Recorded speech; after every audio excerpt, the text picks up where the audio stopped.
Motmots have a taste for reptiles. These visual hunters scan for prey with acute vision, highly attuned to movement. So this anole lizard better tread carefully.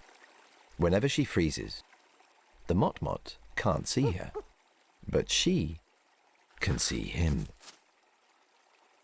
Her sight has special properties too, and they're sensitive to the ultraviolet spectrum, intensifying the contrast and color of the Motmot's plumage. But she can't stand still forever. She needs to eat too. So when the Motmot looks away, the lizard moves. Just a little. Nothing to see here.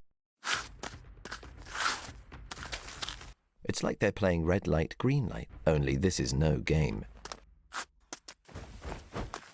One wrong step could be fatal.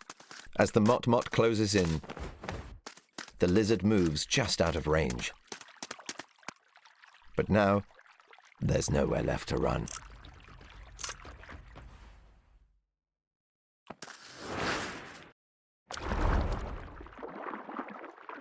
The Motmot is a sit-and-wait predator. Surely there's only so long that a lizard can stay underwater. But this is clearly no ordinary lizard.